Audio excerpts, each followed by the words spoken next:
Hi friends, வணக்கம். தமிழில் ஒரு சேயிங் இருக்குது, யானை படுத்தா எந்திரிச்சு ஓடுறதுக்கு பல நாட்கள் ஆகும். பட் அதே டயத்தில் எந்திரிச்சு ஓட ஆரம்பிச்சிருச்சுன்னா எதிரி யாருமே எதுக்கு நிற்க முடியாது. அதுக்கு தோதா இப்போ இந்த பங்கு கிட்டத்தட்ட 14 மடங்கு ரிட்டர்ன் கொடுத்துருக்கு 4 ஆண்டுகளில். ஜஸ்ட் ஒரு 100 ஷேரை வாங்கி 100 ஷேரை நேரம் முடிய வச்சுருந்தா கூட ஒரு பெரிய ரிட்டர்ன். பெரும்பாலான லாங் டேர்ம் இன்வெஸ்டர்ஸ்க்கு ஒரு நம்பிக்கைக்கு உகந்த கம்பெனி இது, வேறு ஒன்றுமே இல்லை. இது நம்ம டாடா மோட்டார்ஸ். ஏப்ரல் மாதத்தில் பார்த்திங்கன்னா 66 ரூபா அப்படிங்கிற லோவை தொட்டிருக்கு. அப்போ தான் நம்ம இந்திய வாரன் பஃபே அப்படின்னு சொல்லக்கூடிய நம்ம ராகேஷ் ஜுன்ஜுன்வாலா அவங்க பார்த்திங்கன்னா ஒரு ஸ்டேக்கை தூசி தட்டி எடுக்க ஆரம்பித்து ஒரு 130 அந்த ரேஞ்ச் வரையில் தான் ஒரு சைஸபிள் ஸ்டேக் கொண்டு வந்திருந்தாங்க. ஸோ இப்போ பார்த்திங்கன்னா இந்த கம்பெனி இந்த கடந்த சில ஆண்டுகளாகவே ஜாகுவார் லேண்ட் ரோவர் அப்படிங்கிற கம்பெனியை டேக் ஓவர் பண்ணாங்க யூகேல. அவங்களோட மார்க்கெட் ப்ரெசன்ஸ் மேஜராக பார்த்திங்கன்னா சைனா. ஸோ சைனீஸ் எக்கானமியாக இருக்கட்டும், இன்னொன்று யூரோப்பிய பொருளாதார நிலைமையாக இருக்கட்டும், இந்த ஒரு சூழ்நிலையின் காரணமாக ஒரு நட்டத்தை சந்திச்சுக்கிட்டு இருந்தது. ஸோ கன்சாலிடேட்டட் பேலன்ஸ் ஷீட்டில் இங்கே நம்ம இந்திய பொருளாதாரம் நல்லா இருந்து இந்திய பிஸ்னஸ் நல்லா இருந்தாலும் கன்சாலிடேட்டட் பேலன்ஸ் ஷீட்டில் அவங்க தொடர்ந்து சரிவும் நட்டத்தையும் தான் காட்டிக்கிட்டு இருந்தாங்க. அதனால் பங்கு ஒரு பெரிய வீழ்ச்சியை தான் சந்திச்சுக்கிட்டு இருந்தது. இப்போ ஒரு பெரிய ரீரேட்டிங், அவங்க அந்த தொடர் ரீஸ்ட்ரக்சரிங்னால பார்த்திங்கன்னா கம்பெனி ஸ்டார்டட் டூயிங் குட். உலக அளவில் ஒரு பொருளாதாரங்கள் கோவிடுக்கு அப்புறம் ஒரு பெரிய ஒரு உயர்வு. ஸோ இதை கரெக்டாக என்கேஷ் பண்ணி கரெக்டாக கொண்டு வந்தாங்க. இந்தியாவில் பார்த்திங்கன்னா நிறைய மாடல்ஸ், அதாவது அவங்க இந்த கமர்ஷியல் வெஹிக்கிள் அப்படிங்கிறது தவிர பேசஞ்சர் வெஹிக்கிளில் ஜாகுவார் லேண்ட் ரோவர் டேக் ஓவருக்கு அப்புறம் நேனோங்கிறத மட்டும்தான் ஃபோக்கஸ் பண்ணிக்கிட்டு இருந்தாங்க. அது தவிர நிறைய ஃபெயிலியர் மாடல்ஸ் இருந்தது. தென் இப்போ பார்த்திங்கன்னா நிறைய சக்ஸஸ்ஃபுல் மாடல்ஸ் கொண்டு வந்திருக்காங்க. இவி அப்படிங்கிற ஸ்பேஸ்லேயும் ஒரு மேஜர் ப்ரெசன்ஸ் ஒரு கேப்சர் பண்ணிக்கிட்டு இருக்காங்க மார்க்கெட் ஷேரை.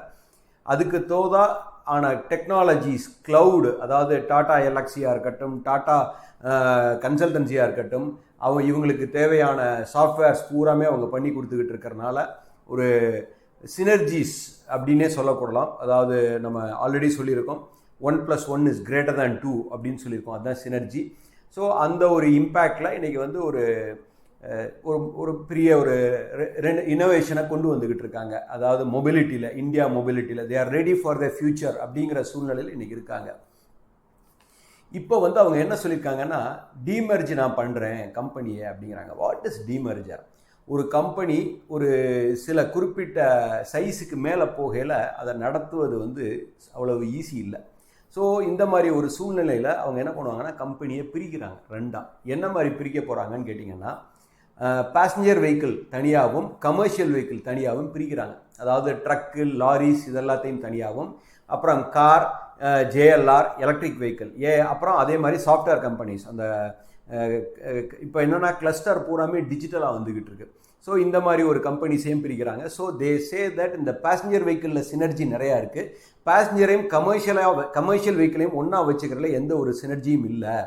ஸோ இந்த மாதிரி ஒரு சூழ்நிலையில் இவங்க என்ன சொல்கிறாங்கன்னா, ஒரு ஹையஸ்ட் க்ரோத் நாங்கள் பேசஞ்சர் வெஹிக்கிள் செக்மெண்ட்டில் நாங்கள் எதிர்பார்க்குறோம் அப்படிங்கிறாங்க. ஸோ இதுக்கான சாத்தியக்கூறுகள் ஜாஸ்தி தான். அதே டயத்தில் இந்த சார்ட்டை பாருங்கள், ஒரு 66 ரூபாவில் இருந்தது 4 வருஷம் முன்னாடி, இன்றைக்கி உச்சத்தில் இருக்குது ஒரு பெரிய cup and handle pattern. So அந்த ஹேண்டில் வந்ததுக்கப்புறம் ஒரு கரெக்ஷன் அப்படிங்கிற சூழ்நிலை வரும். பட் பிகாஸ் ஆஃப் திஸ் டீமர்ஜர் இது கம்பெனி ரெண்டாக பிரியல சார்ட் இது எதுவுமே அப்ளிகபிள் ஆகாது, திரும்ப மாறிக்கும். ஸோ நம்ம என்னை கேட்டால் சார்ட்டை வச்சு முடிவெடுக்க வேண்டியதில்லை. But fundamentals are more important. But still chart ஒரு என்ட்ரிக்கும் எக்ஸிட்டுக்கும் நம்ம யூஸ் பண்ணிக்கிறதுல தப்பே கிடையாது.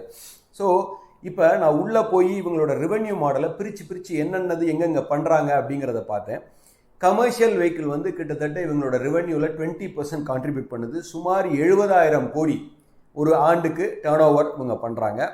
பேசஞ்சர் வெஹிக்கிள் 14% ரெவென்யூவில் கான்ட்ரிபியூட் பண்ணுது இந்தியாவில் டொமஸ்டிக் ஆப்ரேஷன்ஸில். இது சுமார் 47,000 கோடி கான்ட்ரிபியூட் பண்ணுது.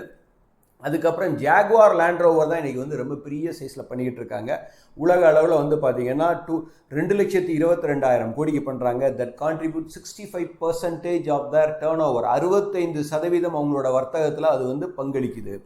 ஸோ இவங்க வந்து one of the undisputed leader அப்படின்னு சொல்லலாம். இந்தியாவில் வந்து ஒரு கமர்ஷியல் வெஹிக்கிள்லையோ பேசஞ்சர் வெஹிக்கிள் இன்றைக்கி already Maruti is the leader. அதுக்கப்புறம் ஹுண்டா இருக்காங்க. தென் இப்போ யூரோப்பியன் வெஹிக்கிள்ஸ் எல்லாமே நிறையா பேர், அதாவது வாக்ஸ்வேகன் எல்லாரும் இருந்தாலும் இன்றைக்கி வந்து மேக் இன் இண்டியா கான்செப்டில் இவங்களோட இதை இன்றைக்கி வந்து ஒரு பெரிய மக்கள் மத்தியில் ஒரு வரவேற்பு இருக்குது. இவங்களோட டெக்னாலஜியாக இருக்கட்டும், இவங்களோட குவாலிட்டியாக இருக்கட்டும் at par with the imported cars அப்படிங்கிறத, அதே டயத்தில் affordable to the Indian situation அப்படிங்கிற சூழ்நிலை தான் இன்னும் இருந்துக்கிட்டு இருக்குது.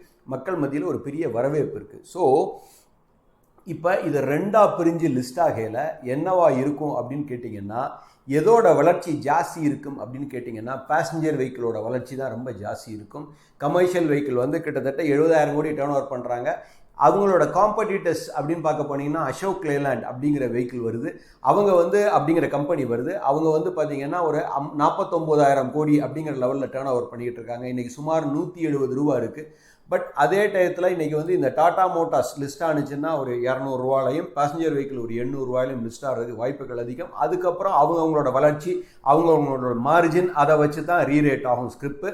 பட் இது வந்து இன்றைக்கி இது மாதிரி லிஸ்ட் ஆகையில் அசோக் லேலாண்டும் ரீரேட் ஆகிறதுக்கு வாய்ப்புகள் அதிகம். இப்போ டாடா மோட்டார்ஸ் கூட ப்ரீமியத்தில் டிஸ்கவுண்ட் ஆனிச்சுன்னா அவங்களோட நியர் காம்படிட்டர் அசோக் லேலாண்ட் அதுவும் ஒரு ரீரேட் ஆகிறதுக்கு வாய்ப்புகள் அதிகம்.